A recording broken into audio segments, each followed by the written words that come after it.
Hi, I'm Erica. I have been working at Crutchfield for almost 2 years now. I'm slowly getting into car electronics. You really can't help it if you work here, you kind of have to. So I've been thinking about putting a new car stereo in, but it's a little intimidating for me. I don't know a whole lot about it, but everyone here has made me very excited about the great sound that you can get and all the cool things you can get through your car. So I've decided I'm going to put one in, and today Deb is going to help me do that.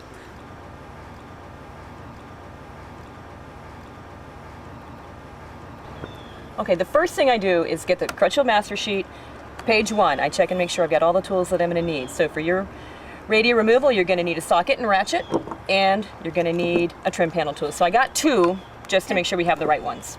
And then we go to page 1 and just follow the instructions step by step. Okay, the first step is to set your parking brake, which we've done. Yep. And then you want to disconnect your negative battery cable. So pop the lid off of your battery.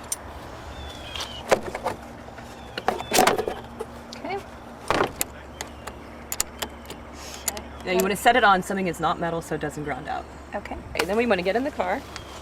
So you see your nice diagrams. Figure 1 and 2 right here. What you want to do is get your trim tool. Okay. And just start prying out all around down here. And you see there's 2 screws here and 2 screws on the other side. And you're just going to pull those out. Okay, screws are out. Yay. All right, we're going to disconnect the power outlet to give us a little bit more room to pull out the radio. So it just is a simple unplug. Okay. And just lay your dash down like this and then slide out your radio. Much easier, don't you think? Yes, much easier. Okay, then you want to disconnect. Here, I'll hold that while you unplug everything. Right there. There we go. All right, and you want to unplug your antenna. Here's the old stereo. It's now out, and we're ready to put in the new one. This is the parking brake wire. So this is going to enable you to actually watch the DVDs while the car's in park. The parking brake will have to be engaged. This black wire that's hanging out here is for your GPS antenna for your navigation. We previously installed the antenna on the roof and ran the wire the length of the car all the way back, so it's under the carpeting. It looks much nicer that way. These are going to plug in, plus you've got your antenna for your regular AM FM, and you've got your factory plug. So what we're going to do is plug all that stuff in. This is the new radio, and this is a factory sample, so we had to attach a wiring harness.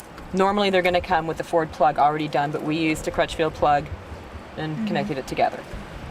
So you ready to start plugging stuff in? I am. Let's do it. So we don't have to go through this. We can just plug it in the back, like so. Ah, got it. Because what we're going to do is set the radio in this way and then pop the dash piece over it. Okay. Black one is going to go in right here.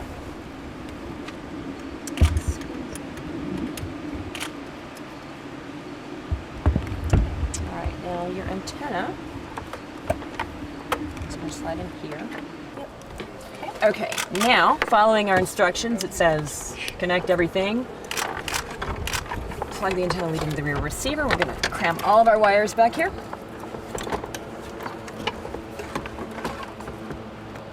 Okay, so we reconnected the battery and tested it to make sure that it works. That way, if anything's not connected properly, it's pretty easy to fix. So it does work, and now we just pop the dash back in. We've got it mounted and ready to pop the dash piece back on. All right. You plugged in your power outlet. Yep. So that does work. And just pop it on and just pressure. Ta-da! Ta-da! And you've done your first stereo installation. Yay! How exciting. Final step, reattach your battery. Just gonna tighten it up. Okay.